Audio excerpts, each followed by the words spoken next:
नेते हे सर्वजण आता एकत्र आलेले आहेत। संजय राऊत यांचं मोर्चाच्या ठिकाणी आगमन झालेलं आहे। संजय राऊत देखील या मोर्चात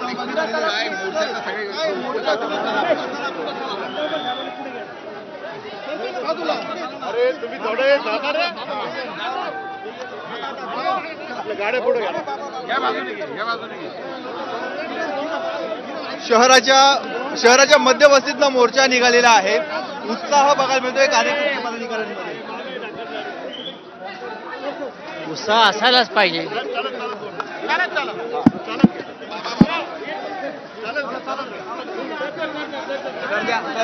नाशिकला रस्त्यावर उतरले।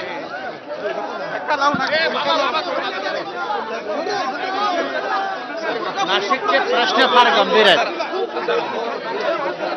मोर्चा शांततेत आहे।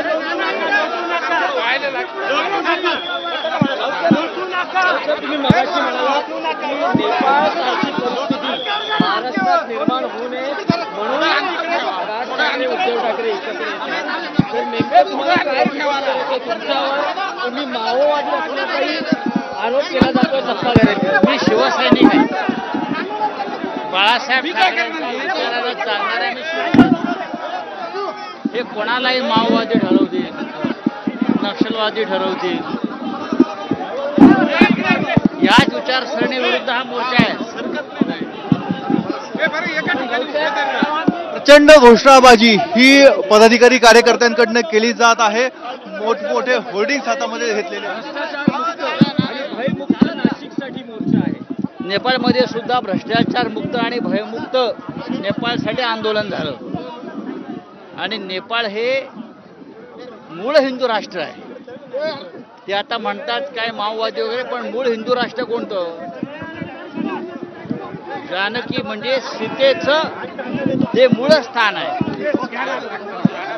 त्याच्यामुळे त्या हिंदू राष्ट्राकडनं काहीतरी प्रेरणा घ्यावी असं आम्हाला वाटतंय।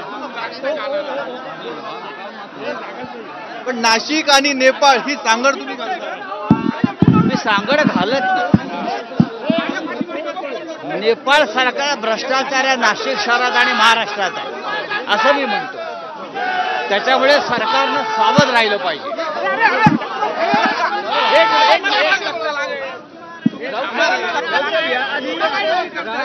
उद्धव ठाकरे आंदोलनात एकत्र दिसले। आता शिवसेना युनिटी आणि मनसेचे नेते एकत्र असायलाच पाहिजे महाराष्ट्राच्या प्रश्नावर। महाराष्ट्रात या दोन पक्षांच्या एकत्रीकरणाच्या माध्यमातून नवी क्रांती घडवण्याचा प्रयत्न आहे का? ठिणगी पडलेली आहे। ठिणगी पडलेली। आगामी निवडणुकांची पार्श्वभूमी लक्षात घेता राज्यामध्ये इतर शहरांमध्ये देखील असेच मोर्चे दोन्ही पक्षांकडून काढले। यापुढे पुढला मोर्चा पुण्यात निघेल। पुण्यामध्ये आणि पुण्यामध्ये काय मुद्दे आहेत? इथे भयमुक्त आणि भ्रष्टाचार मुक्त आहे। पुण्यामध्ये त्याच्यापेक्षा वेगळी परिस्थिती नाही। अजित पवारांची प्रचंड दहशत आणि गुंड टोळ्या।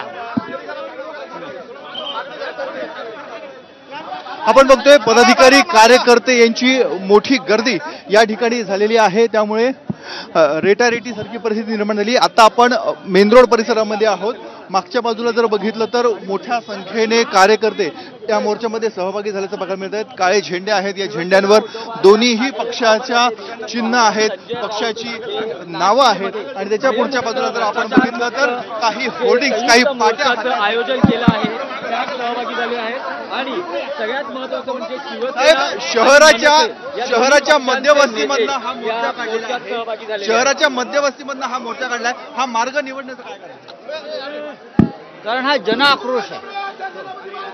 जनआक्रोश जेव्हा असतो तेव्हा जनतेच्या रस्त्यावरून जावं लागतं। जनतेच्या रस्त्यावरून आम्ही चाललोय। जनता पाहते, जनता सामील झालेले आहे, म्हणून हा जनआक्रोश। नाशिक महापालिकेतही युती आपल्याला दोन्ही पक्षांमध्ये असेल का? ज्या अर्थी आम्ही आता एकत्र आहोत त्यातले अनेक प्रश्न नाशिक महानगरपालिकेने निर्माण केलेले आहेत। तुम्ही मगाशी म्हणालात नाशिकमध्ये शिवसेना, उद्धव बाळासाहेब ठाकरे पक्ष आणि मनसेची ताकद आहे, त्यामुळे हे दोन पक्ष म्हणजे ग्राउंडवर यांची ताकद आहे म्हणून हे दोन पक्ष एकत्र दिसत आहेत। म्हणजे मग महाविकास आघाडीचे अन्य पक्ष नसतील का? बघा, महाविकास आघाडी ही विधानसभा निवडणुकांसाठी निर्माण झाली. या बरोबर विधानसभा निवडणुकांसाठी महाविकास आघाडी मोठा चर्चेमध्ये आम्ही चर्चा करू सगळ्यांशी. या नागरी समस्यांबरोबर आरक्षणाचा मुद्दा देखील सध्या चर्चेमध्ये आहे. आरक्षणाच्या मुद्द्यावर आपली भूमिका काय आहे? ओबीसी मोर्चा होऊ द्या, मोर्चा होऊ द्या. संजय राऊत सध्या आरक्षणाच्या मुद्द्यावर बोलण्यास तयार नाहीये. मात्र नाशिककरांचे ते प्रश्न आपण बघतो की मागच्या बाजूला नुकताच एक खुनाची घटना घडलेली होती. त्यामध्ये जो मयत झालेला आहे त्या मयताचे इथे होर्डिंग्स हे दडकून झालेले आहेत. बाळा नांदगावकर देखील आता या मोर्चा